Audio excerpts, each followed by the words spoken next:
सभी साथियों का हार्दिक स्वागत है। गुड इवनिंग भाई। अंजू सैनी, मनीराम चौधरी, सभी दोस्तों को गुड इवनिंग।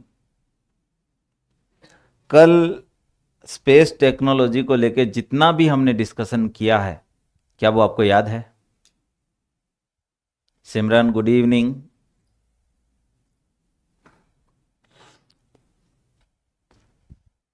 हरिओम, नमस्ते। ताराचंद, हेलो भाई। Neetu good evening. Last class याद है क्या? जानकी जय हो, महावीर राम राम भाई। SIR के गुजर, SIR के गुजर क्लास आपको मिल नहीं रही क्या बेटे?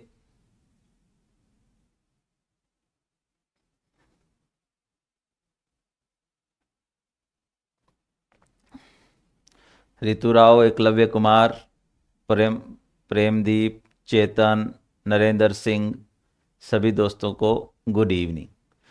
दोस्तों, हम पढ़ रहे थे स्पेस टेक्नोलॉजी, और स्पेस टेक्नोलॉजी में स्पेस टेक में मैंने काफ़ी बेसिक चीज़ें आपको बताने का प्रयास किया था। अब उसको आगे बढ़ाते हैं, और आगे बढ़ाने की प्रक्रिया में आपको कुछ चीज़ें मैं बताने वाला हूं कि ब्रह्मांड के ज्ञात पदार्थ, यानी यूनिवर्स की वो चीज़ें जो हम जानते हैं, वो कैटेगरी। दो क्लास और कौन सी क्लास लग रही है वीरपाल? अभी तो स्पेस टेक ही चल रही है ना? हाँ, अभी तो स्पेस टेक ही चल रही है। पूजा, आपको PDF कल कल डलवाते हैं बेटा, या हो सकता है आज आज रात में मिल जाए आपको। जरूर अपलोड करेंगे, है ना? ठीक है। हाँ पूजा, बहुत जल्दी अपलोड करवाएंगे। ठीक है, ठीक है ऋतुराव, वो भी मिल जाएगी आपको।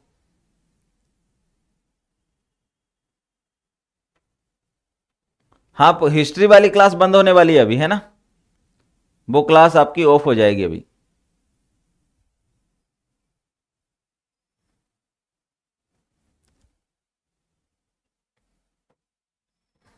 चलिए दोस्तों, दो तरह की चीजें आपको पढ़नी है। एक तो ब्रह्मांड के ज्ञात पदार्थ, और दूसरा आपको पढ़ना अज्ञात पदार्थ। अननोन मटेरियल जो है, जिसको हम जानते नहीं, अननोन मटेरियल जो है जिसको हम जानते नहीं, उसकी दो कैटेगरी है। एक तो आपका है डार्क मैटर, और दूसरा है दोस्तों डार्क एनर्जी। Dark energy. और यहां पर आपको याद रखना है, साधारण पदार्थ, साधारण पदार्थ यानी जिन्हें जान लिया गया है, इसमें क्या क्या आएगा वो देख लें एक बार। सबसे पहले इसमें आप पढ़ोगे प्लेनेट यानी ग्रह। दूसरा आप पढ़ोगे उपग्रह यानी सैटेलाइट। तीसरा आप पढ़ोगे इसमें तारे यानी स्टार्स। और चौथा है ब्लैक होल। इन चीजों के बारे में हम जानते हैं, ग्रह, उपग्रह, तारे, ब्लैक होल्स, यानी प्लेनेट, सैटेलाइट, स्टार्स और ब्लैक होल। अब ये होते क्या है, इसको जानने के लिए सबसे पहले आपको मैं एग्जाम्पल बताता हूं। ग्रह का एग्जाम्पल क्या है? पृथ्वी ग्रह का एग्जाम्पल है, यानी जो सूर्य के चारों ओर चक्कर लगाते हैं एक सर्टेन ऑर्बिट में, एक निश्चित कक्षा में। वो क्या है आपका? हाँ, पहली स्लाइड ही है निकिता, पहली स्लाइड ही है।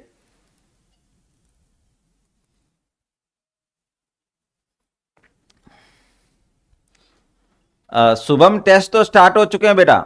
शुभम, टेस्ट तो स्टार्ट हो चुके हैं। टेस्ट सीरीज तो चालू है ना PSI की? हाँ हाँ, टेस्ट सीरीज चालू है बेटा। कन्हैयालाल, जस्ट हमने पहला ही जो है।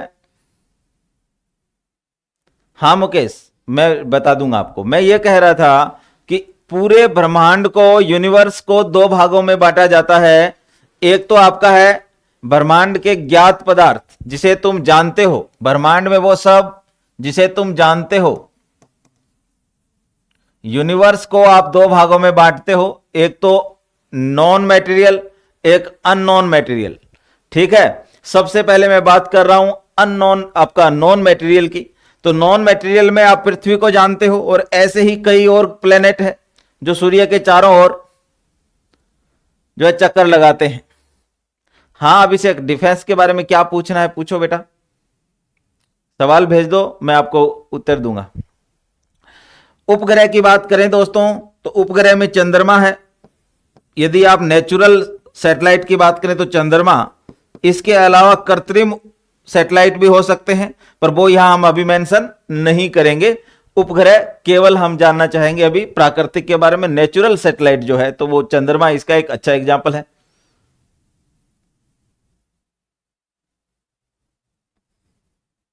शुभम, कोर्स के साथ वाली जल्दी जल्दी, जैसे मैं अभी डिफेंस टेक्नोलॉजी के क्वेश्चन बना रहा हूं आपके लिए, तो वो मैं क्लास में आपको कराऊंगा जल्दी ही। ठीक है, लगभग 50 क्वेश्चन के आसपास मैं बना रहा हूं, जल्दी ही कराऊंगा आपको। हाँ बीएस मीना, बिल्कुल बिल्कुल, ये भी सही है। तारों का मतलब होता है एक गैसियस कुछ मटेरियल, है ना, एक तरीके से एक गैसीय पिंड होता है ये, गैसीय पिंड। इसका उदाहरण है दोस्तों सूर्य, यानी सूर्य एक तारा है। सन क्या है, एक स्टार के रूप में जाना जाता है।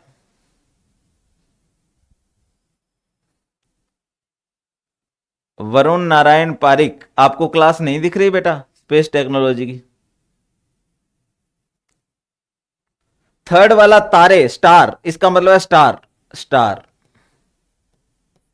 थर्ड वाला स्टार है बेटा निकिता।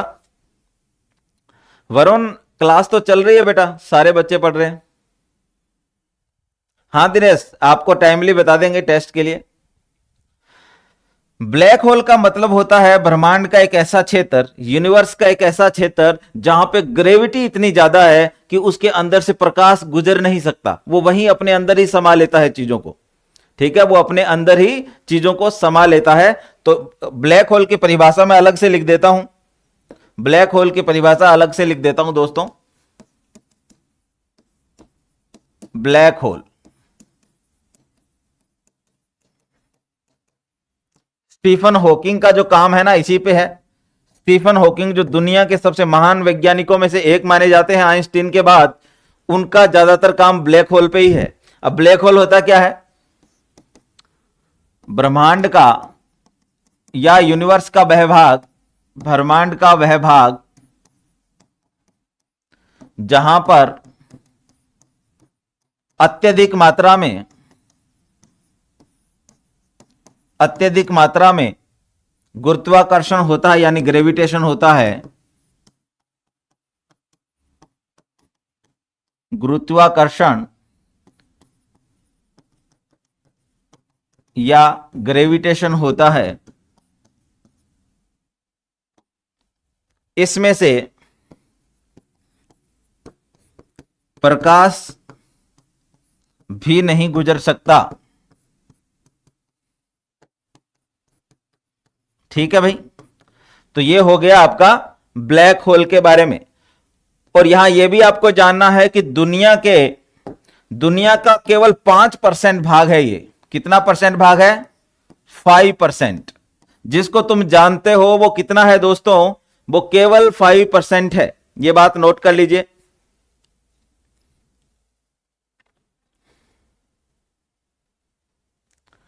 अब दोस्तों, डार्क मैटर का मतलब है कि जहां प्रकाश नहीं हो, वही क्या है? डार्क मैटर है। तो आपको यहां लिखना है जहां पर प्रकाश नहीं है, अज्ञात है, लेकिन यहां पर प्रकाश भी नहीं है। ठीक है, प्रकाश होता तो जान ही लिया जाता ना इसके बारे में। और इसका परसेंटेज है दोस्तों 27%। टोटल का 27% है डार्क मैटर। और डार्क एनर्जी का मतलब है मित्रों अज्ञात या अननोन एनर्जी, अज्ञात एनर्जी जिसे तुम जानते ही नहीं, जिसका तुम यूज नहीं कर सकते, जिसका तुम्हें एप्लीकेशन नहीं मालूम, उसको क्या कहते हैं? Dark energy. और ये दुनिया में 68% है। ये कितनी है? 68%। इसका मतलब ये हुआ कि अज्ञात पदार्थ जो है ना वो 95% है। ये बात आपको याद रखनी है कि ये जो पूरा यूनिवर्स जिसको तुम स्टडी करने वाले हो वो क्या है, उसके दो भाग है दोस्तों। एक भाग है नॉन मैटेरियल वाला, दूसरा है अननोन। नॉन वाला 5% है और नॉन में वो चीजें जो तुम्हें पता है। तुम प्लेनेट जानते हो, तुम सैटेलाइट जानते हो, तुम स्टार जानते हो और इवन तुम ब्लैक होल के बारे में भी जानते हो। ठीक है, तो यह भाग हो गया आपका 5%। हालांकि ब्लैक होल के बारे में और भी बहुत कुछ जानना बाकी है दोस्तों। ठीक है, फिर देखें यहां पर अननोन मटेरियल जो है उसको भी दो भागों में बांटते हैं। पहला है डार्क मैटर और दूसरा डार्क एनर्जी। मैटर का मतलब पदार्थ ही होता है, वो पदार्थ जो अंधेरे में है, जिसके बारे में हम जानते ही नहीं, वो क्या है? आपका डार्क मैटर। जानते क्यों नहीं? क्योंकि यहां दोस्तों प्रकाश नहीं है। यहां क्या नहीं है? यहां लाइट नहीं है। ये जो है अप्रकाशिक भाग है। यहां सूर्य की रोशनी भी नहीं पहुंचती है, ये ऐसे वाला मामला है। और सूर्य जैसे तो कितने ही स्टार है, ये तो आपने पढ़ाई है। तो भाई ये ध्यान रखें, ये टोटल 27% है और ये 68% है जिसको डार्क एनर्जी आप कह रहे हो। तो ये ब्रह्मांड को जानने के लिए जो है इसका प्रयास किया जा रहा है, पर अभी हम इसके बारे में कुछ भी जान नहीं पाए हैं। मनु, बुक आपकी तैयार है और मुझे लगता है कि इसी वीक एंड तक आपकी बुक आ सकती है, और नहीं तो फिर नेक्स्ट मंथ अगस्त के 1-2 दिन मान लो आप, बुक आ जाएगी आपकी। ठीक है,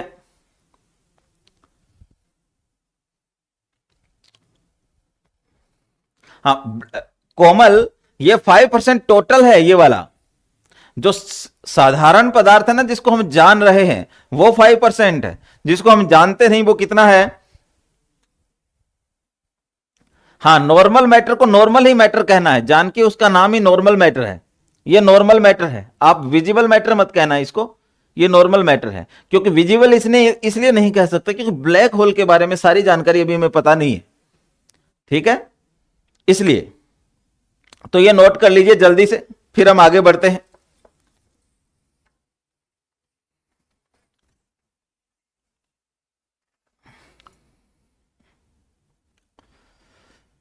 अब थोड़ा सा अपने टॉपिक को आगे बढ़ाते हैं और अब आपको मैं बताऊंगा स्पेस टेक्नोलॉजी क्या होती है।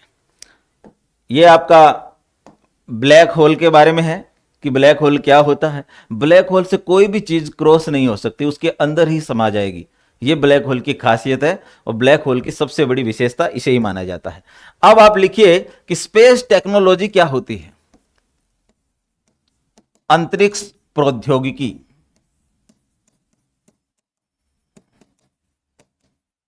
या स्पेस टेक्नोलॉजी कहते किसे हैं? आपसे कभी नहीं पूछी जाएगी एग्जाम में, इवन आरएस मेंस में कभी नहीं पूछा जाएगा कि आप स्पेस टेक्नोलॉजी की परिभाषा लिखो। कभी भी तुम्हें ऑब्जेक्टिव टाइप क्वेश्चन में ये कभी नहीं मिलना। लेकिन फिर भी जब हम पढ़ते हैं तो एक सीक्वेंस में पढ़ते हैं और हमें मालूम होना चाहिए कि स्पेस टेक्नोलॉजी का मतलब क्या है, क्योंकि अब तक तुम जान चुके हो कि स्पेस क्या है। जान चुके हो ना? कार्बन लाइन भी जान चुके हो, जान चुके हो कि नहीं जान चुके हो? एयर स्पेस भी जान चुके हो, किसी भी देश की राजनीतिक सीमा क्या होती है वो भी तुम जान चुके हो। कार्बन लाइन की ऊंचाई 100 किलोमीटर होती है, ये भी तुम्हें पता है। ठीक है ना भाई?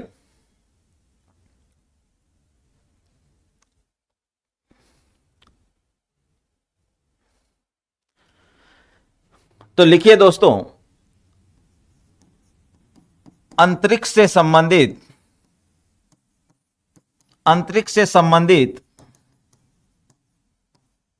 गतिविधियों। अब जब मैं गतिविधियों लिख रहा हूं तो आपका फर्ज बनता है कि वो कौन सी गतिविधियां हैं हमें पता तो चले। जैसे किसी ग्रह की खोज, जैसे किसी उपग्रह का लॉन्च, किसी उपग्रह का लॉन्च। 2 उदाहरण काफी है। अंतरिक्ष की गतिविधियां तो बहुत होती है, पर अभी यहां आपकी डेफिनेशन में 2 उदाहरण दोस्तों काफी है। बरमुंडा ट्रायंगल जो है ना बीएस मीना, वो ब्लैक होल से डिफरेंट है ना। हालांकि ऐसा माना जाता है कि कुछ मैग्नेटिक और कुछ ग्रेविटी से रिलेटेड कुछ इश्यू है वहां। अभी भी वैज्ञानिक उसे जान ही रहे हैं कि बरमुंडा ट्रायंगल का क्या रहस्य है।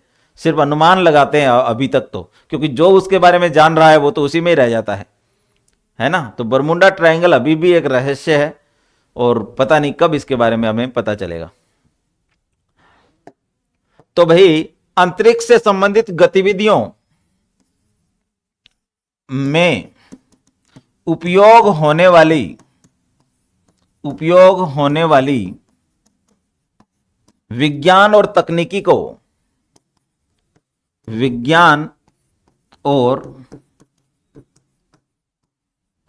तकनीकी को अंतरिक्ष प्रौद्योगिकी कहा जाता है। अंतरिक्ष प्रौद्योगिकी कहा जाता है, कोल्ड स्पेस टेक्नोलॉजी। ठीक है, तो नोट कर लीजिए दोस्तों, स्पेस टेक्नोलॉजी की यह परिभाषा आपको याद रख लेनी है। हालांकि कभी नहीं पूछी जाएगी, सिर्फ इसलिए कि हमारे मन में कुछ बातें आती है तो हम उसको बता देते हैं।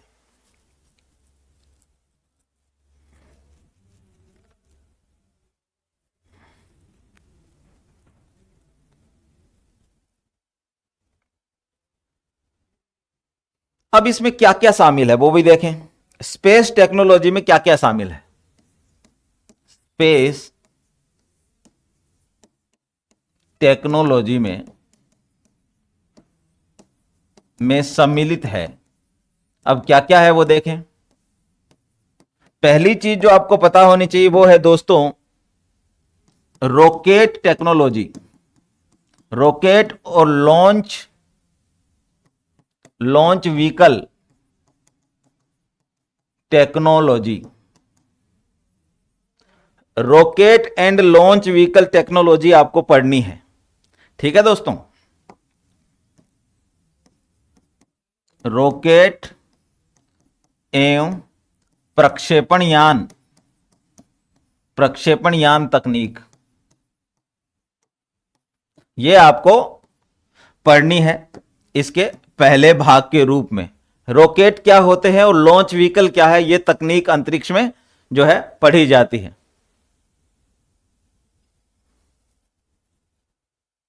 ओके बीएस मीना, जम्मू कश्मीर में high gravity area.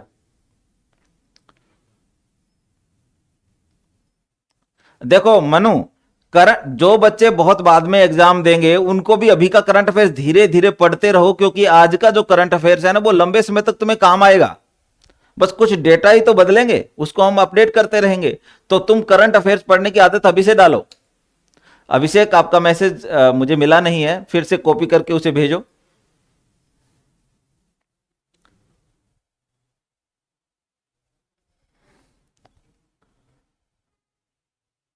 Eklavya, negative positive energy वाला कॉन्सेप्ट है ना, थोड़ा डिफरेंट है यार, ये फिजिक्स का मामला है।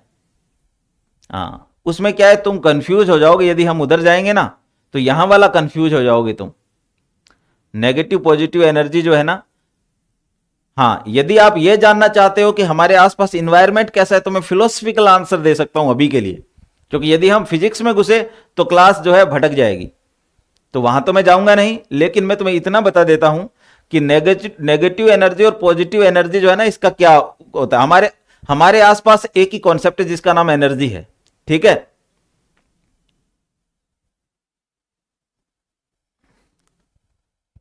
देखो अभिषेक, V3 जो ड्रोन है ना, ये ड्रोन का एक टाइप ही है जो मिसाइल लॉन्च करने के लिए भारत डेवलप कर रहा है इसको। तो V3 अलग से कुछ ऐसा नहीं है, वो ड्रोन ही है, यूएवी है। अब V3 नाम उसका अभी नाम रखा जाएगा उसका, है ना, अभी कोड नेम है, ये नाम रखा जाएगा उसका। हाँ बेटे, तो उसको अभी ड्रोन के रूप में याद रखो आप। हाँ सरवन, विजय दिवस की हार्दिक शुभकामना भाई। कारगिल वॉर जो है हमने जीता था। ठीक है, तो पहली चीज आपको यह पढ़नी है रॉकेट और लॉन्च व्हीकल टेक्नोलॉजी। तो मैं आपको यह भी बताऊंगा कि रॉकेट क्या होते हैं और लॉन्च व्हीकल भी दोस्तों क्या होते हैं। दूसरा हमें पढ़ना है दोस्तों कि सैटेलाइट टेक्नोलॉजी क्या होती है। सैटेलाइट टेक्नोलॉजी,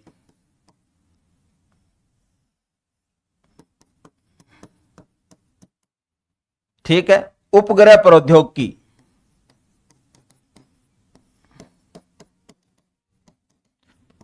साथ में आपको यह भी बताया जाएगा कि भारत में सैटेलाइट कहां बनते हैं, इसरो के कौन से सेंटर में बनते हैं। आपको यह भी बताया जाएगा कि इसरो ने कहां पर रॉकेट और लॉन्च व्हीकल बनाने का जो है सेटअप लगा रखा है, वो भी जानकारी आपको पूरे तरीके से दी जाएगी। पवन नमस्कार भाई, नमस्कार। आगे लिखिए, सैटेलाइट टेक्नोलॉजी के बाद दोस्तों अगला है आपका space station technology. Space station technology, अंतरिक्ष स्टेशन जिसे आप कहते हो, इसकी टेक्नोलॉजी भी अलग है। ये डॉकिंग और अनडॉकिंग पे निर्भर करती है। जैसे भारत का कुछ दिन पहले एक मिशन था स्पेडेक्स। स्पेडेक्स मिशन में क्या था, डॉकिंग और अनडॉकिंग एक कॉन्सेप्ट आया था। तो मैं आपको बताऊंगा कि डॉकिंग क्या होती है, अनडॉकिंग क्या होती है। क्योंकि दोस्तों ये जो अंतरिक्ष स्टेशन होते हैं ना, इनका आकार बहुत बड़ा होता है और एक साथ उनको भेजना इंपॉसिबल है। आज की तारीख में कोई भी देश अंतरिक्ष स्टेशन को एक साथ ऊपर नहीं भेज सकता। तो हम उसको कैसे भेजेंगे, हम उसको भेजेंगे टुकड़ों में, उसके टुकड़ों में भेजेंगे। अब जब टुकड़ों में भेजेंगे तो उनको ऊपर जाके जोड़ना भी तो है। जैसे मान लीजिए अभी शुभांशु शुक्ला जो है अंतरिक्ष स्टेशन पे गए, तो उनका एक यान था और अंतरिक्ष स्टेशन से वो जुड़ने को कहते हैं डॉकिंग। और जब वो वापस आए धरती पे तो अंतरिक्ष स्टेशन से अलग हुए, तो उसको बोलते हैं अनडॉकिंग। तो दोस्तों ये पूरा कॉन्सेप्ट हम समझेंगे। और ये मैं क्यों बता रहा हूं, क्योंकि भारत भी अपना अंतरिक्ष स्टेशन बनाने वाला है, जिसको भारतीय अंतरिक्ष स्टेशन कहा जाएगा, BAS। तो ये टेक्नोलॉजी भी आने वाले समय में कई सालों तक चर्चा में रहेगी कॉम्पिटिटिव एग्जाम्स में, कि डॉकिंग अनडॉकिंग, स्पेडेक्स मिशन और इसके बारे में और भी दूसरी डिटेल, क्या क्या तकनीकी चीजें होती है, क्या क्या तकनीकी शब्दावलियां हैं, वो भी हम इसमें सीखने वाले हैं। हां, इंटरनेशनल स्टैंडर्ड भारत का काफी बढ़िया है। भारत का जो टेक्नोलॉजी है ना स्पेस में, हम लीडिंग कंट्री हैं अक्रॉस द ग्लोब, ठीक है। तो अच्छी टेक्नोलॉजी है इंडिया की। हां अमित, इंटरनेशनल स्टैंडर्ड के अलावा भारतीय स्टैंडर्ड, इंडियन स्टैंडर्ड भी डेवलप हो गया, खासकर अंतरिक्ष स्टेशन के बारे में। ठीक है भाई, आगे देखें। स्पेस स्टेशन के बाद दोस्तों आपको लिखना है अंतरिक्ष रोबोटिक्स, यानी स्पेस रोबोटिक्स। स्पेस रोबोटिक्स, अंतरिक्ष रोबोटिक्स, अंतरिक्ष रोबोटिक्स। तो अंतरिक्ष रोबोटिक्स में दोस्तों, मिनट दोस्तों थोड़ा सा रुकिए आप।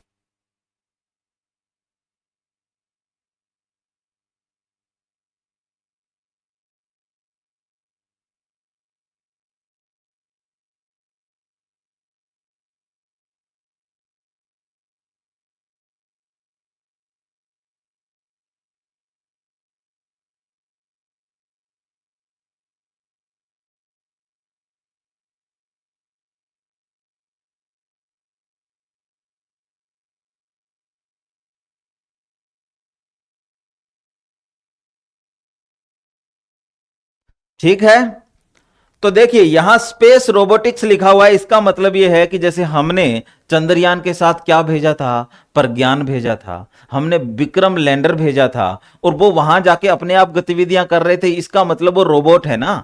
वो भी किसका उदाहरण है, रोबोट का। वो एआई इनेबल्ड भी है, उसमें एआई भी है। तो आप देखें स्पेस रोबोटिक्स भी यहां पर आपको पढ़ना है। तो मैं स्पेस रोबोटिक्स भी बताऊंगा, अक्रॉस द ग्लोब बताऊंगा कि किस देश ने क्या क्या रोबोट जो है बना के इस्तेमाल किए हैं। चाहे वो क्यूरियोसिटी रोवर हो या कोई भी रोवर, क्या होते हैं, लैंडर क्या होते हैं, इनके बारे में भी सारी चीजें हम क्लियर करेंगे। ऑर्बिटर क्या होते हैं, कौन से में ऑर्बिटर भेजा जाता है, किस में नहीं भेजा जाता है ना, सारी चीजें डिस्कस की जाएगी। तो यहां स्पेस रोबोटिक्स भी एक एस्पेक्ट है जो आपको दोस्तों स्पेस टेक्नोलॉजी में पढ़ना होगा। मनोज दान क्या कह रहे हो? अपन टोटल 5% को रीड करेंगे या देखो मनोज, हम जो पढ़ रहे हैं ना वो तो 5% से भी कम होगा, क्योंकि हम तो उस तकनीक का केवल उपयोग देख रहे हैं ना, तो वो यूनिवर्स की सारी चीजें हमें कैसे स्टडी हो ही नहीं पाएगी, है ना। वो तो मैंने आपको बताया है चीजें। गुरुजी नोटम क्या है, कल से न्यूज में चल रहा है। मुकेश नोटम का चलो बता देता हूं बीच में अभी। देखिए एक शब्द आता है नोटम,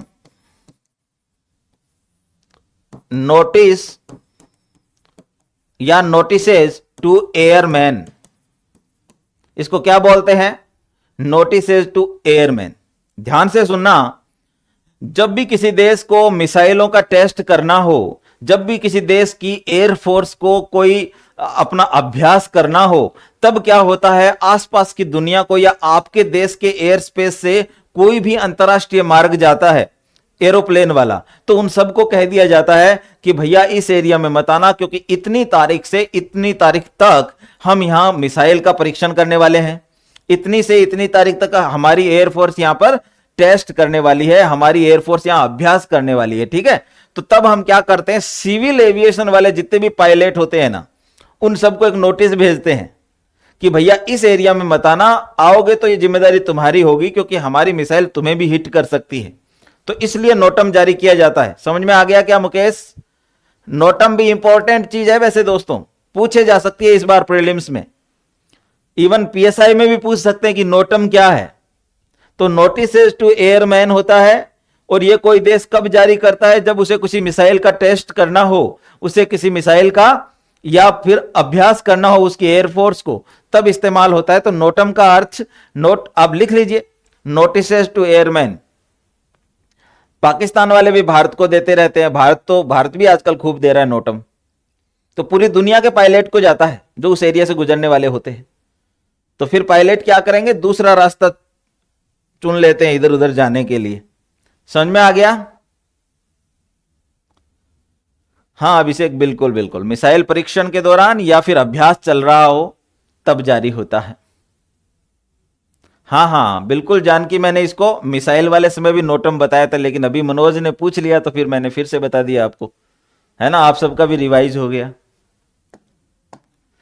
तो भाई स्पेस रोबोटिक्स भी इसका एक पार्ट है। उसके बाद दोस्तों टेलीमेंट्री और कंट्रोल सिस्टम, इसके बाद क्या है, टेलीमेंट्री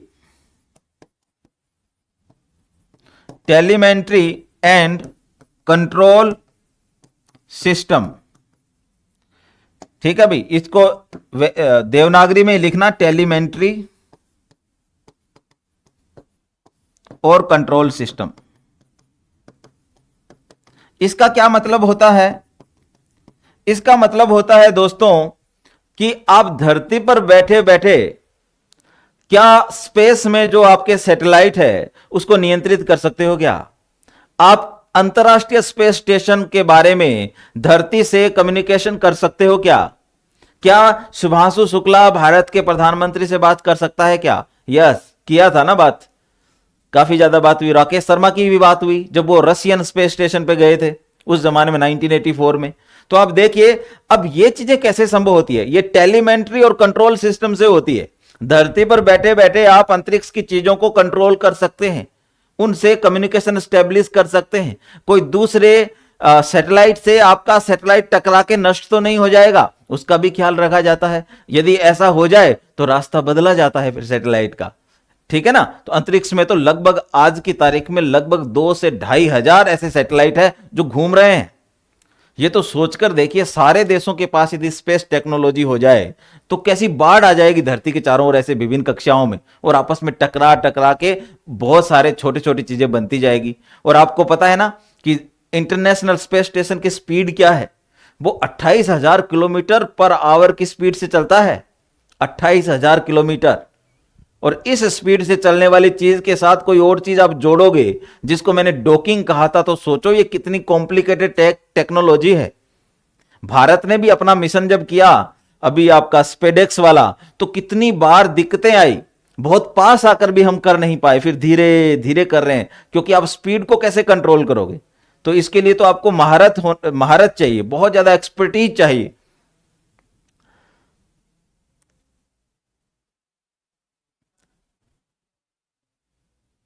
ठीक है। नेहा के फोन से क्लास जो है नहीं चल रही है, तो नेहा आप टेक्निकल टीम से बात कर लेना बेटा कल, या आज ही फोन लगा लेना, है ना, वो लोग कर देते हैं सही। तो ठीक है भाई, अगला हो गया आपका टेलीमेंट्री। अब आखिरी चीज है डीप स्पेस। अब आप कहोगे सर ये क्या चीज आ गई, डीप स्पेस। इतनी देर तो हम डार्क एनर्जी और उसके बारे में बात कर रहे थे, अब मैं बात कर रहा हूं डीप स्पेस की। इसका क्या मतलब होता है, यदि आप पृथ्वी से बाहर की दुनिया का अध्ययन करते हो, आप चंद्रमा का अध्ययन करते हो, आप मार्स का अध्ययन करते हो, आप जुपिटर का अध्ययन करते हो, आप जो है किसी भी प्लेनेट का अध्ययन करते हो, इवन सूर्य का अध्ययन करने के लिए आपने आदित्य L1 लॉन्च कर दिया, या अंतरिक्ष का अध्ययन करने के लिए आपने एस्ट्रोसेट लॉन्च कर दिया, तो दोस्तों ये सारे डीप स्पेस मिशन होते हैं। इसको क्या बोलते हैं, डीप स्पेस मिशन। अब डीप स्पेस मिशन में एक ही लाइन याद रखना, पृथ्वी से बाहर कुछ भी अध्ययन करोगे ना तो वो डीप स्पेस कहलाता है। ठीक है, पृथ्वी से बाहर, पृथ्वी से बाहर, है ना, आपकी पृथ्वी के बाहर आमतौर पे आपके सैटेलाइट तो आपके पृथ्वी के ऑर्बिट में घूमते हैं ना। अब उससे बाहर यदि आप जा रहे हो तो दोस्तों उसमें क्या होगा, 6 नंबर, अच्छा 6 नंबर, हाँ ये 6 नंबर है। ठीक है, थैंक यू मनोज दान। कितना बढ़िया, 6 नंबर सुधार कर लीजिए। ठीक है ना, तो ये 6 चीजें आपको पढ़नी है। अब सबसे पहले हम पढ़ेंगे दोस्तों कि एक सैटेलाइट क्या होता है, इसके भाग क्या क्या होते हैं, फिर धीरे धीरे आगे बढ़ जाएंगे और आपको सारी चीजें समझ में आ जाएगी। यहां तक कोई सवाल है क्या किसी का, किसी का कोई सवाल हो तो जल्दी से बता दो मित्रों, क्योंकि आज मैं आपको और भी कई इंपॉर्टेंट चीजें बताने वाला हूं। किसी का कोई सवाल है क्या?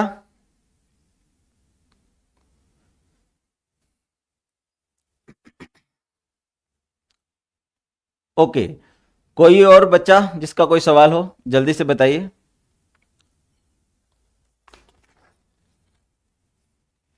अब हम पढ़ेंगे सैटेलाइट को। ठीक है, चलिए अब आपका एक सैटेलाइट में क्या क्या होता है वो देखें।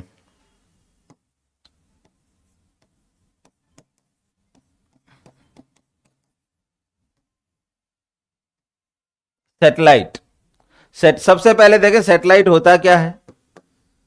तो आपको एक सिंपल डेफिनेशन बता रहा हूं, एक ग्रह यानी प्लेनेट, एक प्लेनेट के चारों ओर निश्चित कक्षाओं में, निश्चित कक्षाओं यानी ऑर्बिट में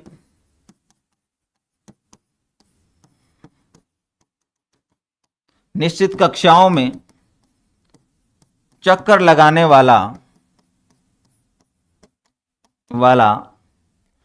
पिंड उपग्रह कहलाता है। ठीक है,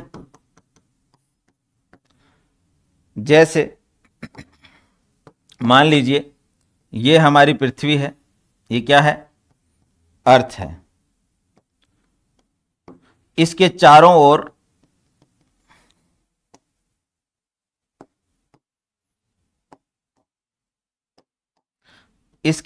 ओर यदि आप ऐसे घूम रहे हैं, मान लीजिए ये आपका मून है।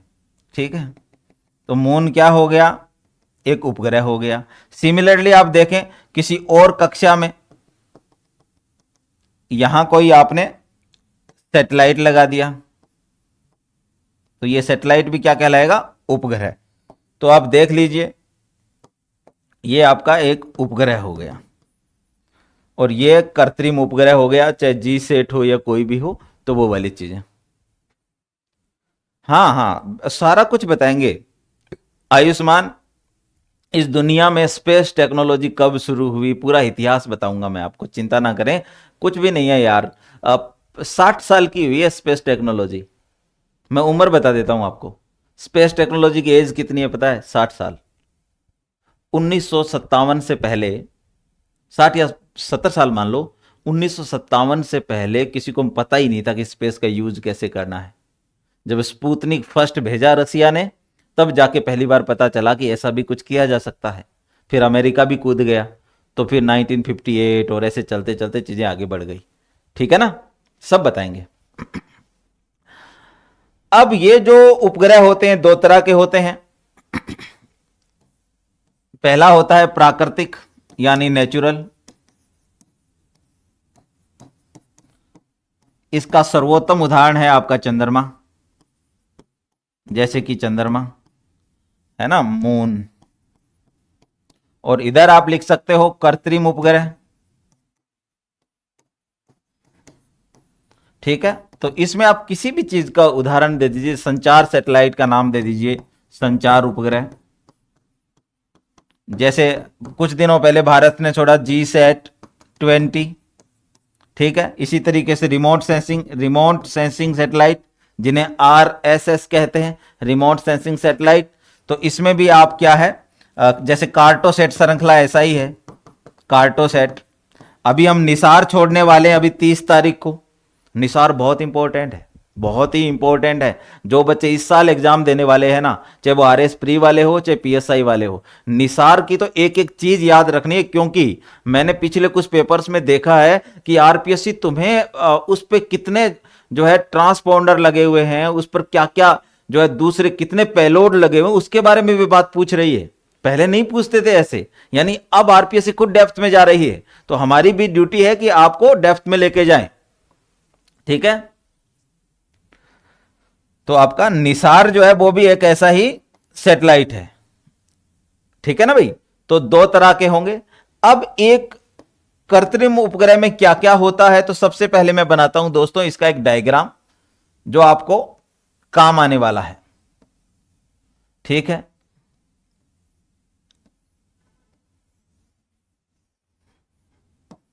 एक सैटेलाइट कैसा होता है, कभी आपको जरूरत पड़े बनाने की मेंस में, तो आप इसको बना सकते हैं जल्दी से।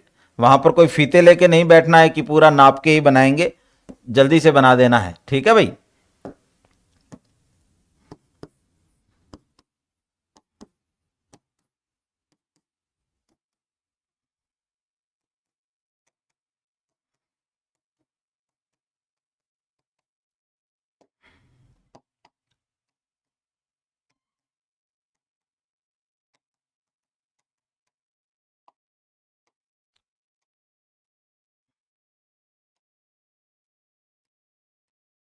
बस सामान्यतः एक सैटेलाइट कुछ ऐसा दिखाई देता है। अब ये जो चीजें मैंने बनाई है ये क्या है, इसके बारे में मैं एक एक करके लिखता हूं और फिर उसकी डिटेलिंग हम करेंगे। देखिए, जो ये सबसे बीच में जो चीज है जो सबको कनेक्ट कर रही है, देखिए सारी चीजें इसी पे लगी है। ये भी इसी पे लगा हुआ है, ये भी इसी पे लगा हुआ है, ये दूसरी चीजें भी मैंने बनाई है वो भी सब इसी पे लगे हुए, कंप्यूटर्स भी इसी के अंदर लगे हुए हैं। देखिए, जो सबको वहन कर रहा है, जो सबको वहन कर रहा है, जो वाहन बन गया है, उसको क्या कहते हैं, उसको बस कहते हैं दोस्तों। उसको क्या कहते हैं, बस। ये क्या है, ये जो आपके सामने दिख रहा है इसका एक नाम है बस। यानी किसी सैटेलाइट का वो भाग जो अन्य सारे भागों को जोड़कर रखता है उसको क्या बोलते हैं, बस बोलते हैं। इसके अंदर ही आपके जो है, इसके अंदर ही आपके लगे रहते हैं क्या भाई, सारी चीजें। अब ये दोनों चीजें जो आपको इस तरफ दिखाई दे रही है, ये दोस्तों सोलर पैनल है। ये क्या है, सोलर पैनल। इन्हीं से ही एक सैटेलाइट को क्या मिलती है दोस्तों, ऊर्जा मिलती है। तो दो भाग हो गए ना, एक तो आपने देखा दोस्तों कि एक भाग बस है, एक भाग आपका सोलर पैनल हो गया। ठीक है, ये जो दिख रहे हैं इसको बोलते हैं ट्रांसपोंडर। इसको क्या बोलते हैं, इसका एक नाम है ट्रांसपोंडर। अब ट्रांसपोंडर क्या होता है, बहुत ही इंपॉर्टेंट है। 5 नंबर में मेंस में आ सकता है और आपके प्रीलिम्स में भी ट्रांसपोंडर के बारे में सवाल पूछा जा सकता है। क्योंकि कुछ दिन पहले जब आपने RS प्री दिया था 2024 वाला, तो उसमें आपको एक रडार पूछा था, ऐसा रडार है ना, AESA। उससे पहले रडार कभी नहीं पूछे जाते थे, लेकिन इस बार से शुरुआत की ना, तो वहां से आपको पता चलेगा कि पैसा रडार कौन सा होता है, ऐसा रडार कौन सा होता है। तो वो उसी तरीके से आपको ट्रांसपोंडर के बारे में भी पूछा जा सकता है। जैसे अभी आपको एक दिन मैं बताऊंगा पैसा और ऐसा राडार क्या है, ठीक है ना। जैसे मैं आपको विरूपाक्ष, अश्वनी ये राडार बता रहा था ना, तो वो सारे इसी तरह के राडार है। ऐसा राडार, उससे पुराने वाले पैसा राडार, एडवांस कौन सा है, ऐसा। तो इसके बारे में पूछा था, जो एक साथ कई लक्ष्यों को जो है ट्रैक कर सकता है।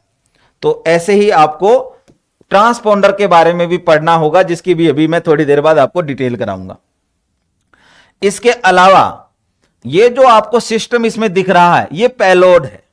इसको क्या कहते हैं, इसमें रडार लगे रहते हैं, इसमें कैमरे लगे रहते हैं, इसमें कोई और उपकरण है जिसको धरती का तापमान ज्ञात करना हो या कोई और चीज ज्ञात करनी हो, फोटो ही खींचना हो, तो कैमरे लगे रहते हैं, जिनको तुम पेन क्रोमेटिक कैमरे कहते हो ना, जो मल्टी वेवलेंथ पे काम करते हैं। वो सारे कहां लगे रहते हैं दोस्तों? हाँ, चित्र बनाना है, सारे लोग बनाओ, जो मैं यहां कर रहा हूं वो सब बनाइए। इसको क्या बोलते हैं, ये सारी चीजें क्या है, ये कंप्यूटर सिस्टम और सब क्या है, ये पेलोड है। ये क्या है, पेलोड।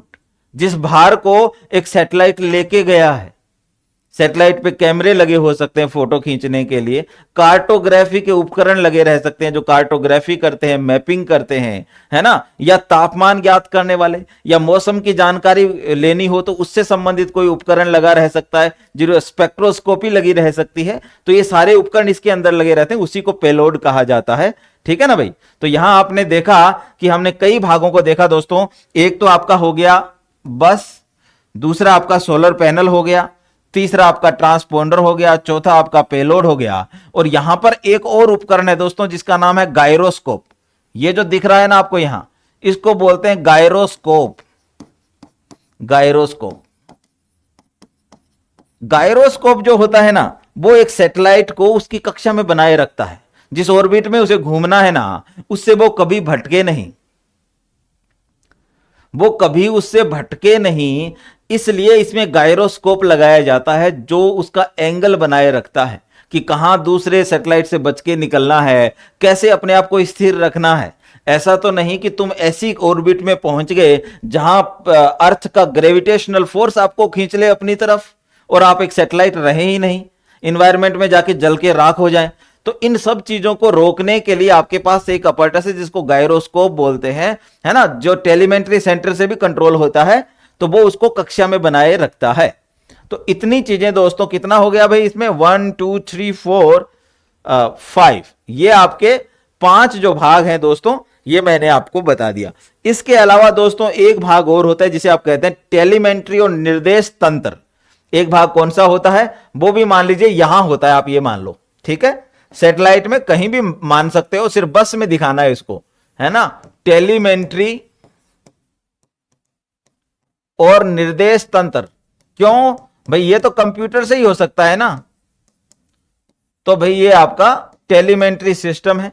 तो टोटल 6 भाग हो गए आपके पास, कितने हो गए, 6 भाग। अब सबका वर्णन कर देते हैं। सबसे इंपॉर्टेंट पार्ट है ट्रांसपोंडर, ठीक है भाई। अब ये जो सोलर पैनल लगे रहते हैं ना, धरती पर यदि कोई सोलर पैनल होता तो तुम तो उसे साफ कर करके उसकी उम्र बढ़ा सकते थे ना। सोलर पैनल पे जब धूल की परत जमती है ना, तो उसकी कैपेसिटी समाप्त होती चली जाती है। फिर कहते हैं एक समय के बाद आप उसकी सफाई करते हो, ये देखा होगा। लेकिन वहां जाके सफाई करेगा कौन, अंतरिक्ष में कौन सफाई कर सकता है, कोई भी नहीं।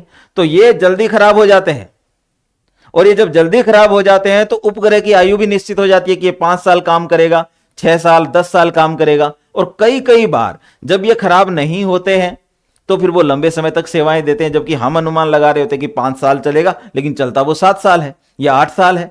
तो ये ध्यान रखना है आपको कि इनकी उम्र जो है निश्चित करके भेजी जाती है धरती से कि भाई ये इतने साल जिएगा, ठीक है। जब ये खराब हो जाते हैं तो इनको एक ऐसी जगह भेजा जाता है जिसका नाम है ग्रेवयार्ड। जिसका नाम क्या है, ग्रेवयार्ड। डिस्पोजल ऑर्बिट 36,050 किलोमीटर की ऊंचाई पर सबको भेजा जाता है जो खराब हो जाते हैं। फिर क्योंकि 36,000 से ऊपर लाइव तो जाता ही नहीं है, उसको वहां रखते ही नहीं है। 36,050 के ऊपर खराब हो चुके सैटेलाइट ऐसे घूमते रहते हैं, ठीक है। तो उस कक्षा के बारे में भी मैं बताऊंगा कि ग्रेवयार्ड कक्षा किसे कहते हैं, उसके बारे में भी बात करेंगे। तो खराब होने के बाद वहां भेजा जाता है। तो अब आप ये बताइए कि क्या मैं आपको सैटेलाइट को समझा पाया हूं क्या? हालांकि इसका वर्णन अभी होना है। हाँ राकेश, बोलो राकेश बेटा। हाँ, अपलिंकिंग और डाउनलिंकिंग की बात होगी बेटा। ट्रांसपोंडर, अपलिंक और डाउनलिंक ये बताऊंगा मैं आपको, सब बताऊंगा, है ना। धरती से कनेक्शन जब होता है ना, संचार होगा, तो अपलिंक डाउनलिंक के माध्यम से होता है, उसकी बात आगे आएगी बीएस में ना। राकेश गहलोत कह रहे मेरी रिकॉर्डेड क्लासेस नहीं चल रही है, तो बेटा मैं बोल दूंगा, आप टेक्निकल टीम को भी फोन कर लेना। ये बहुत ही अच्छा सवाल है कि बिना ग्रेविटी के कैसे धूल जमेगी, बहुत अच्छा सवाल है। लेकिन आपको यह पता होना चाहिए कि वहां पर डस्ट पार्टिकल बहुत बड़े स्केल पर पाए जाते हैं, ठीक है। तो वो ऐसे जैसे ब्राउनियन मोशन होता है ना, उस तरह से, हालांकि वो कॉन्सेप्ट वहां लागू नहीं होता, ठीक है। सवाल तो तुम्हारा बहुत अच्छा है कि ग्रेविटी के बिना वो उस पर ठहरेगा कैसे, ठीक है, पर वो उस इंवायरमेंट में रहना पड़ता है ना सैटेलाइट को, इसलिए बेटा जल्दी खराब होते हैं, ठीक है।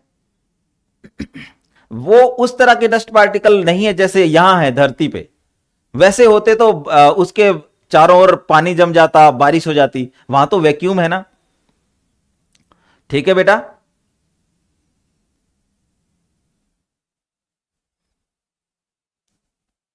हाँ राकेश, मैं बोल दूंगा टीम को, ठीक है बेटा, बोल दूंगा। अब एक एक भाग का वर्णन करेंगे अपन। पहला पार्ट जो है ना दोस्तों, वो है आपका बस। पहला पार्ट कौन सा है? बस है। अब बस, हालांकि ये वो बस नहीं है जो आप समझते हो कि सवारी जिसमें बैठ गई, लेकिन कॉन्सेप्ट उससे मैच हो जाता है कि जैसे बस बहुत सारे लोगों का वजन उठाकर उन्हें एक जगह से दूसरी जगह लेके जाती है, सिमिलरली ये बस भी उपग्रह के सारे भागों को एक साथ करके अंतरिक्ष में लेके जाती है।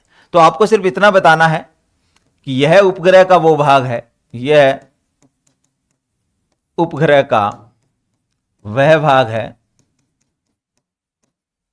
जिस पर उपग्रह के सभी घटक, यानी ऑल कंपोनेंट, जितने भी कंपोनेंट है सारे ही, ऑल सभी घटक लगे रहते हैं, लगे रहते हैं, ठीक है ना भाई। तो बस के बारे में सिर्फ आपको इतना ही ध्यान रखना है, इससे ज्यादा बिल्कुल आपके काम नहीं आएगा। मनोज दान क्या कह रहे हो आप कि सैटेलाइट घूमते हैं, तो इनकी आपका कमेंट कट रहा है, एक मिनट।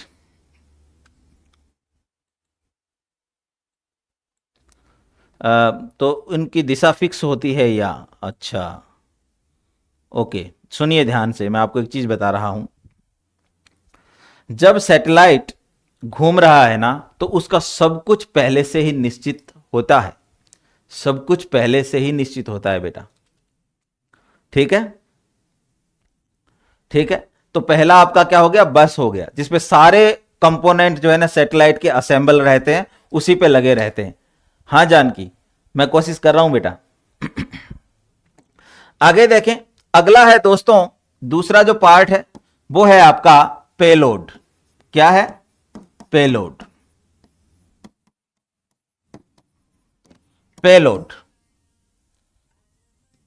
एक सैटेलाइट पर जब आप ऐसी चीजें लगाते हो जो उस सैटेलाइट का काम तय कर दे कि ये सैटेलाइट को क्या करना है, जैसे कैमरा लगाया तो फोटो खींचना है, जैसे मैपिंग के कार्टोग्राफी के अपैरेटस लगे हैं तो मैपिंग करनी है, यदि मौसम के उपकरण लगे हैं तो मौसम की जानकारी देनी है।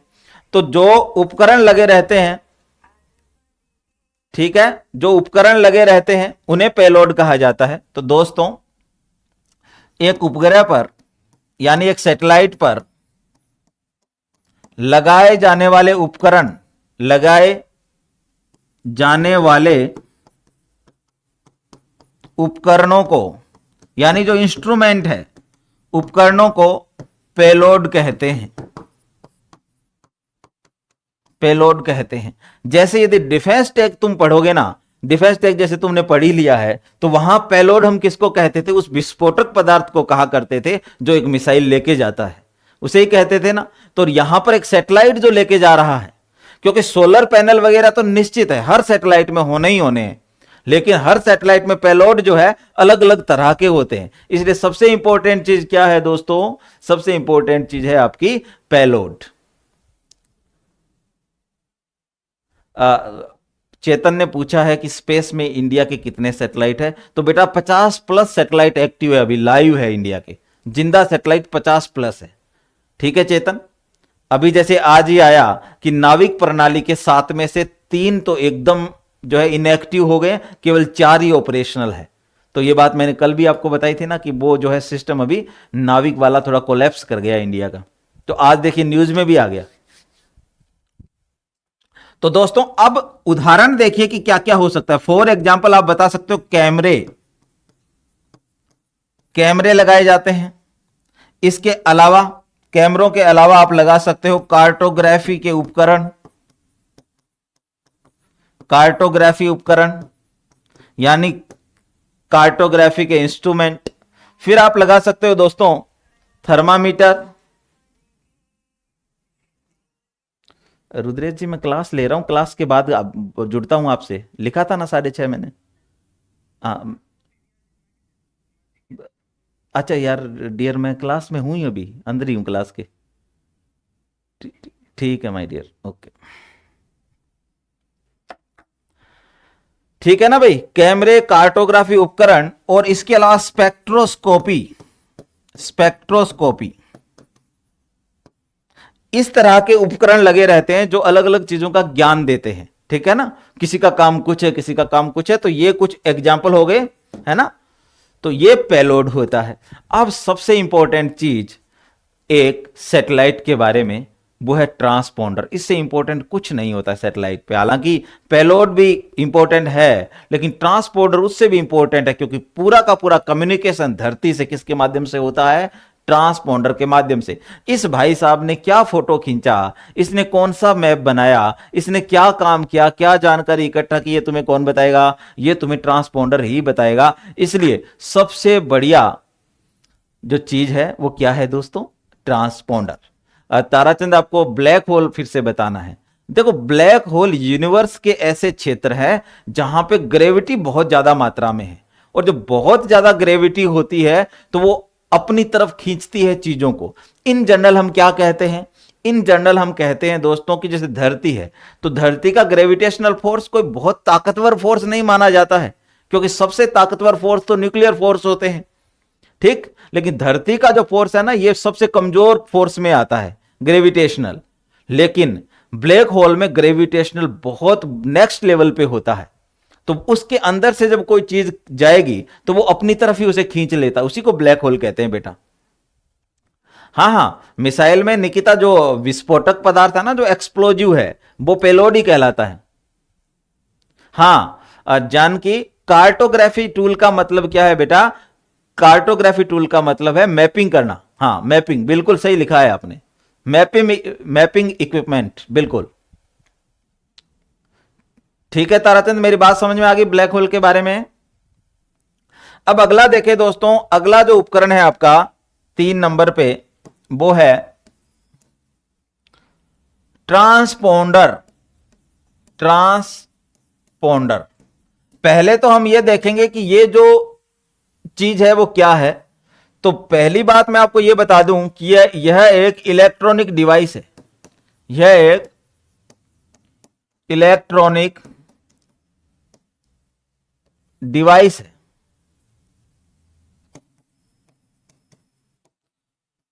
और जैसे ही आप जानोगे कि शब्द आया कहां से, तो आपको आनंद आ जाएगा दोस्तों। ये जो शब्द है ना, 2 चीजों से मिलकर बना है। एक का नाम है ट्रांसमीटर, ट्रांसमीटर, और दूसरे का नाम है रेस्पोंडर। रेस्पोंडर, 2 चीजें होती हैं। एक तो ट्रांसमीटर होता है जो किसी सिग्नल को भेजता है, किसी, हाँ बीएस मीना, जो वॉरहेड है ना, वो पेलोड ही कहलाता है। वॉरहेड का एक दूसरा नाम क्या है दोस्तों, पेलोड। हाँ डिफेंस टेक में वैसे ही पेलोड यहां पर। अब ट्रांसमीटर जो सिग्नल भेजता है, रेस्पोंडर जो सिग्नल को लेता है। ठीक है ना। जो सिग्नल ग्रहण करता है वो तो कौन है, रेस्पॉन्डर, जो रेस्पॉन्ड करे। और जो ट्रांसमीटर है वो ट्रांसमिट करता है, यानी भेजता है, ट्रांसमिट करना। अब यहां आप देखिए, यहां पर ये ट्रांस उठाइए आप, ट्रांस, और यहां का पॉन्डर उठाइए, इससे क्या बनेगा, ट्रांसपोंडर। यानी आपने एक ऐसा उपकरण बना लिया है जो दोनों काम एक साथ करता है। आपने एक ऐसा उपकरण बना लिया है जो किसी सिग्नल को ट्रांसमिट भी कर सकता है, जो किसी सिग्नल को रिसीव भी कर सकता है। यानी एक सैटेलाइट को धरती पे बात करनी हो तो यही उपकरण काम आ जाएगा। धरती से एकदम ट्रांसमिट, वहां से ट्रांसमिट करेगा और धरती पे बात आ जाएगी। अब धरती पे क्या कम्युनिकेशन है वो आपको रेस्पॉन्डर बता देगा। तो ये जो चीज है इसी को आप ट्रांसपॉन्डर कहते हो। सबसे इंपॉर्टेंट उपकरण यही है। इतना समझ में आ गया क्या, बताइए, इतना समझ में आ गया क्या।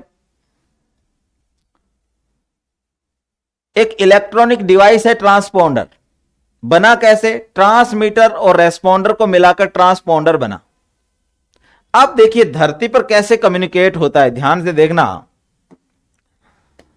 मान लीजिए ये एक सैटेलाइट है,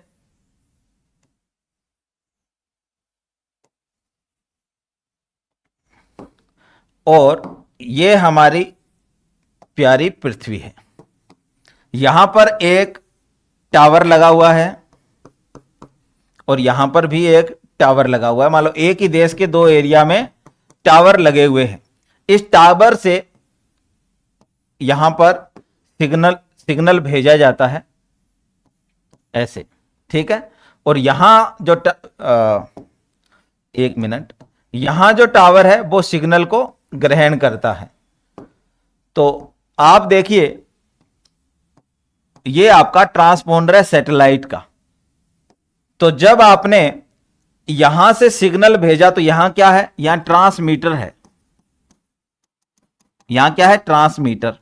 इस ट्रांसमीटर से आपने कोई चीज ट्रांसमिट की तो यहां किसने ली, रेस्पॉन्डर ने। यहां किसने ली, रेस्पॉन्डर ने, ठीक है। ये ऐसे करके पहुंच गए वहां। लेकिन उसके बाद धरती पर वापस भी तो कम्युनिकेशन करना है आपको। तो कैसे करेंगे, ध्यान से देखें, ऐसे करेंगे, ऐसे, ठीक है, धरती पर वापस। तो ये जो है ये बन जाएगा अब ट्रांसमीटर। जबकि धरती पर ट्रांसमीटर कौन था, ये भाई था। अब ये ट्रांसमीटर हो गया, तो अब ये क्या हो जाएगा, ये रेस्पॉन्डर हो जाएगा। ये क्या हो जाएगा, रेस्पॉन्डर। ये आपको आईसीटी में भी बहुत काम आने वाली है ये चीज। जब आपको कम्युनिकेशन और इंफॉर्मेशन टेक्नोलॉजी आप पढ़ोगे ना, तब भी ये चीज बहुत काम आएगी बार बार। तो अभी से सीख लो इनको, ठीक है भाई। ये क्या था, ट्रांसमीटर। ये ट्रांसपॉन्डर है जिसमें दोनों चीजें एक साथ लगी हुई। यहां तो अलग अलग टावर है, देखो। तुम्हारा मोबाइल भी एक ट्रांसपॉन्डर की तरह ही है। आप अपने मोबाइल से फोन लगाते हो, ट्रांसमिट। आप रिसीव करते हो, रेस्पॉन्डर। यानी आप भी ट्रांसपॉन्डर की तरह ही काम करते हो, ठीक है दोस्तों। आपके मोबाइल में भी दोनों चीजें हैं। आपके पास ट्रांसमीटर भी है और आपके पास रेस्पॉन्डर भी है। अब ये मत कहना कि सर क्या मोबाइल सैटेलाइट है क्या। ये तो नहीं पूछोगे ना।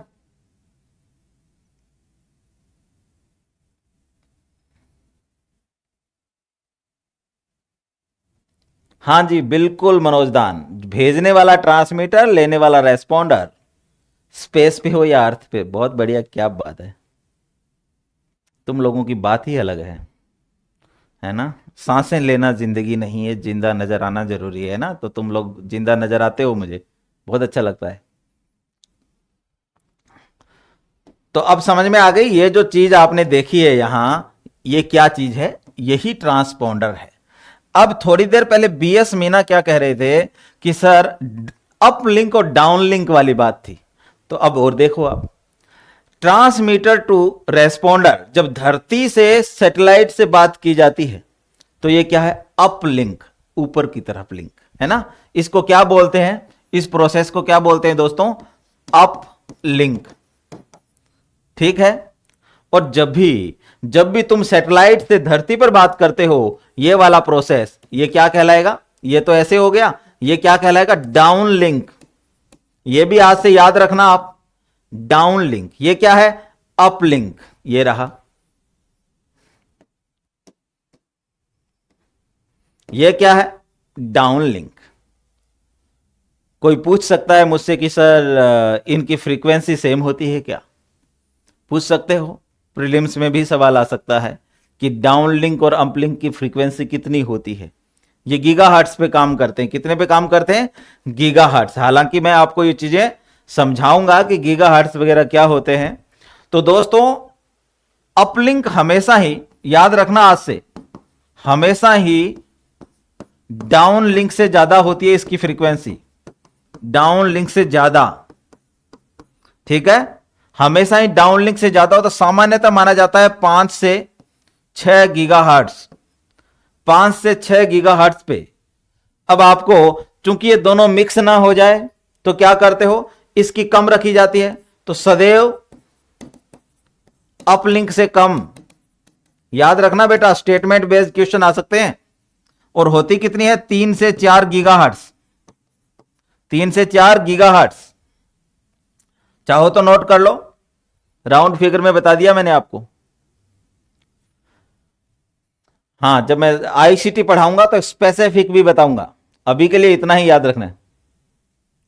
मोबाइल इंटरनेट का सिस्टम भी समझाऊंगा दीपांशु, जब मैं आपको आईसीटी पढ़ाऊंगा। हाँ, रेडियो में केवल जो है रिसीवर होता है, जिसे आप रेस्पॉन्डर कहते हो, रिसीवर होता है। हाँ, रेडियो जो है एक टावर है जो ट्रांसमिट करता है, और एक ही टावर से सारे रेडियो एक साथ जुड़ जाते हैं। इसका मतलब वो क्या है दोस्तों, वहां पर आप तो रेडियो से बात नहीं कर सकते ना। ऐसा तो नहीं है कि आप बात कर लो, आप बात कर लेते तो ट्रांसमीटर भी होता उसमें। तो चलिए ट्रांसमीटर के बारे में और ट्रांसपॉन्डर के बारे में कुछ और बातें की जाए।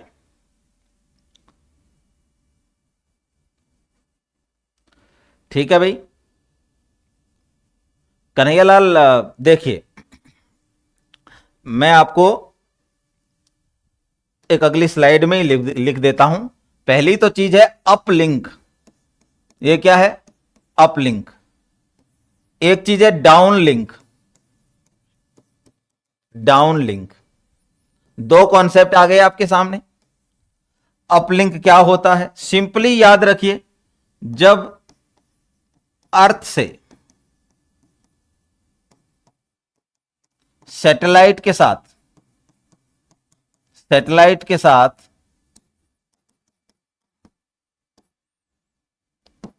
संचार स्थापित करते हैं, इसे क्या कहते हैं? अपलिंक। डाउनलिंक किसे कहते हैं? जब सैटेलाइट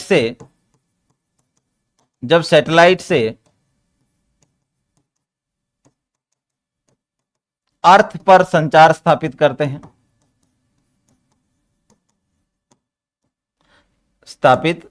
हैं, यानी ये तो कैसा होगा?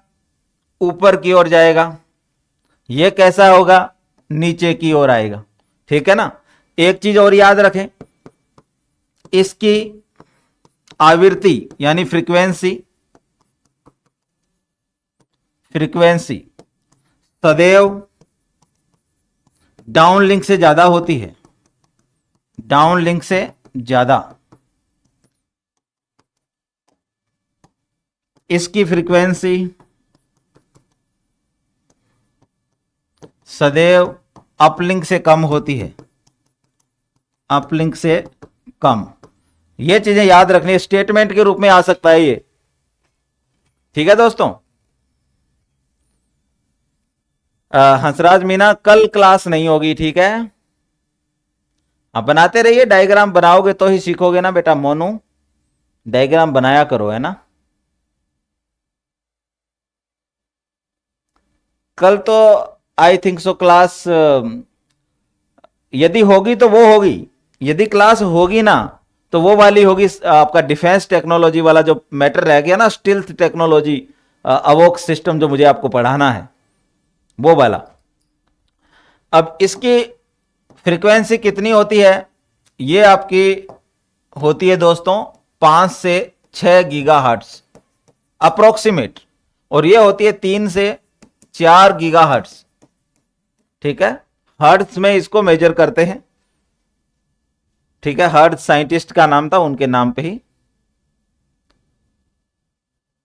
हाँ एकलव्य, तो कल मैं, आप लोग तैयार हो तो कल मैं पढ़ा दूंगा, मुझे क्या है। हाँ मुकेश कुमार कह रहे हैं ऊपर जाने में ज्यादा जोर आता है तो आवृत्ति ज्यादा चाहिए, ये भी अच्छा है याद करने के हिसाब से। हाँ जोर तो आता ही है। आप 11.2 किलोमीटर पर सेकंड की स्पीड से जब ऊपर की तरफ चीजें भेजते हो ना तो जाती है अंतरिक्ष में, अदरवाइज तो लौट के वापस आ जाएगी। ग्रेविटेशनल फोर्स को ही आप क्रैक नहीं कर सकते। यदि उसको ब्रेक डाउन करना है ना आपको, ग्रेविटेशन को, तो आपको 11.2 किलोमीटर पर सेकंड, यानी एक सेकंड में 11 किलोमीटर से भी ज्यादा आप यदि ऊपर की तरफ जाते हो ना, जिसको आप क्या कहते हो, पलायन वेग कहते हो ना, प्रोजेक्टाइल मोशन ही होगा। परिधि कह रही है सर कल का रेस्ट दे दो सर, क्लास मत लेना।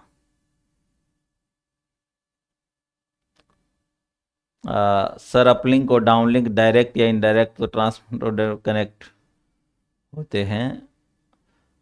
चलिए ये चीजें समझ में आ गई आपको, अपलिंक और डाउनलिंक। अब देखिए अगला हम बात करते हैं, अब ट्रांसमीटर के बारे में थोड़ा और देख लीजिए, आपका ट्रांसपोंडर के बारे में। ट्रांसपोंडर क्या क्या काम करता है? ट्रांसपोंडर जो है दोस्तों एम्पलीफाई कर सकता है फ्रीक्वेंसी को, सिग्नल को एम्पलीफाई। ठीक है, सिग्नल को क्या करेगा? एम्पलीफाई। यानी ऊपर जाते जाते सिग्नल क्या है, कमजोर हो गया, अब उसे धरती पे वापस भेजना है तो उसे एम्पलीफाई भी करेगा वो। ठीक है, चलिए संडे ऑफ रहेगा, ठीक है भाई। निशु, जो वॉकी टॉकी है ना आपका, ये एक ऐसी मेथड है कम्युनिकेशन की जिसको सेमी डुप्लेक्स मेथड कहा जाता है।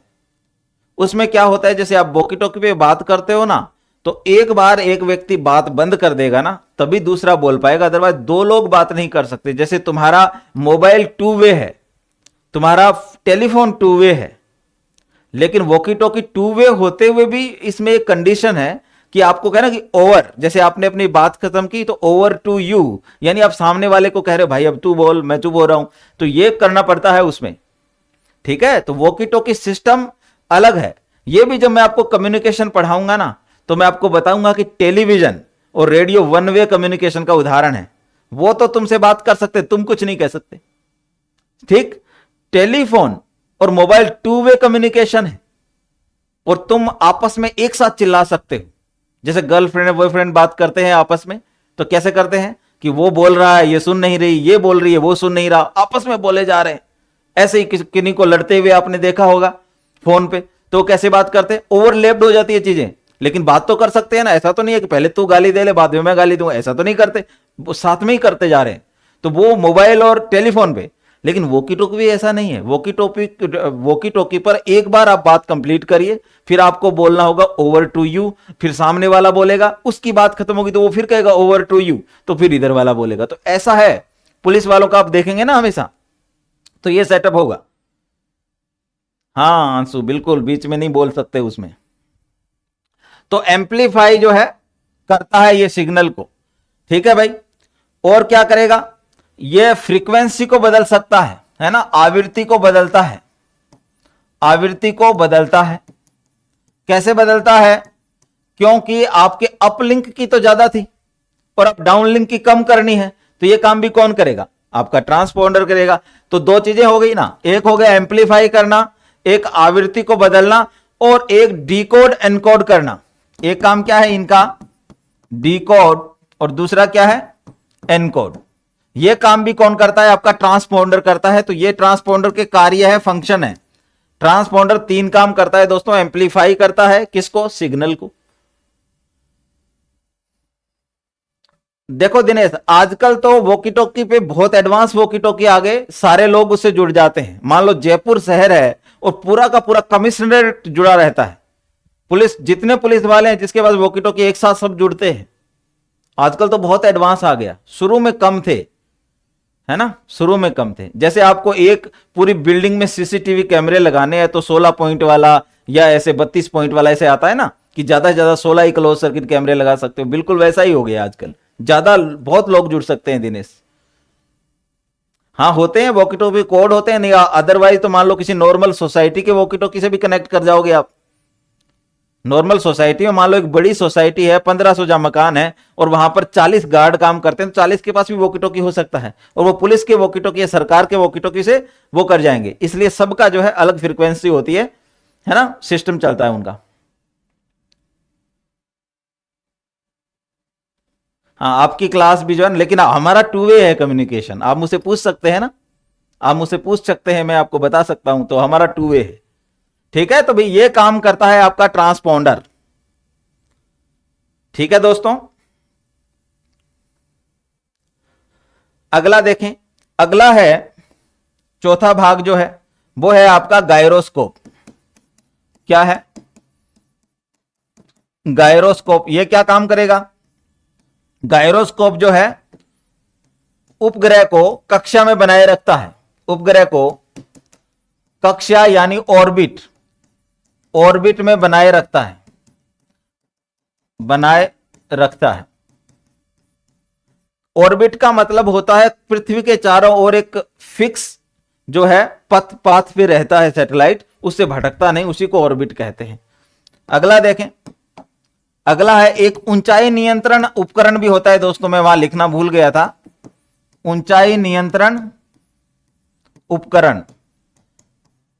ठीक है भाई, कितनी ऊंचाई पे है उसको नियंत्रित करने के लिए उपग्रह की ऊंचाई निर्धारित करता है।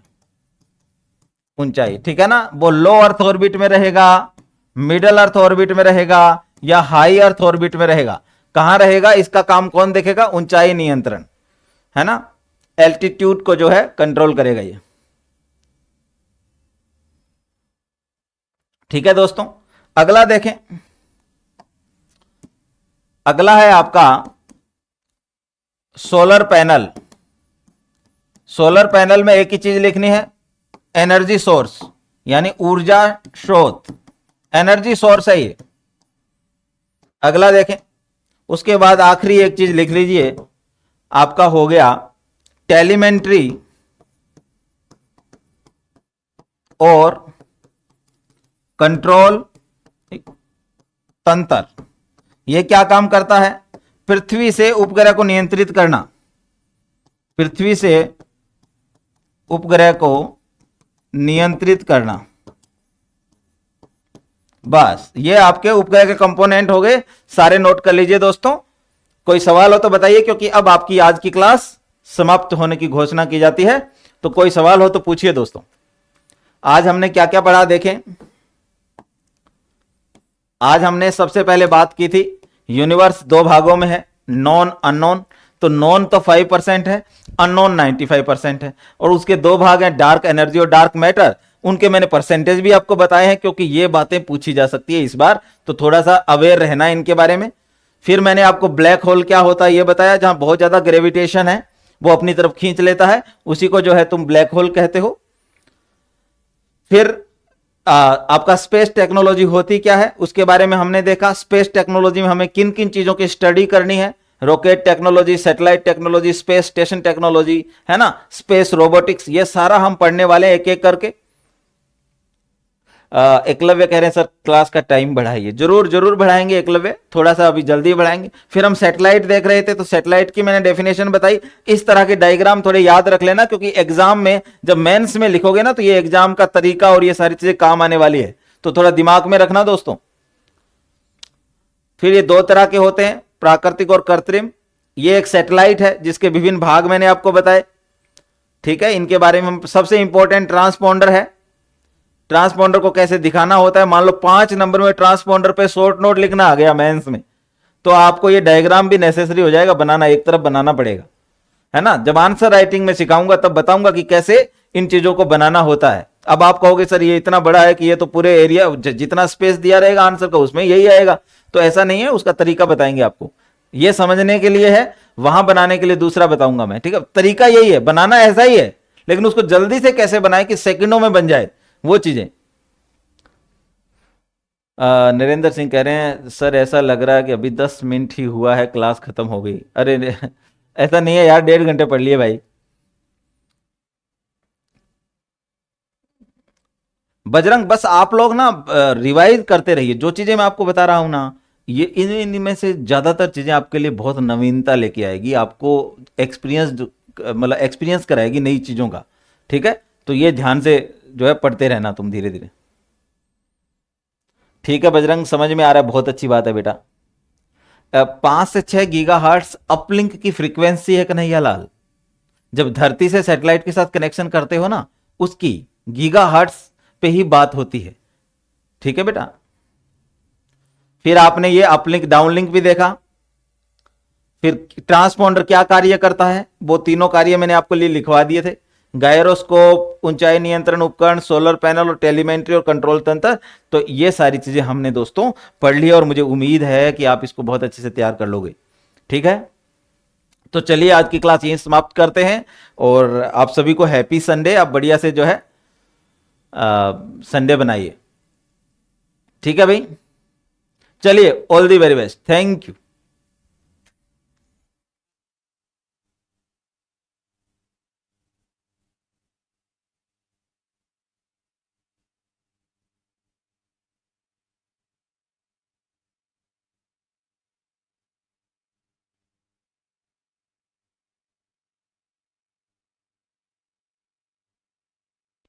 Thank you Barkat Ali, thank you Ritu Rao, Bajrang thank you बेटा, कन्हैया लाल कल तो क्लास नहीं ले रहा हूं मैं, अंशु थैंक यू।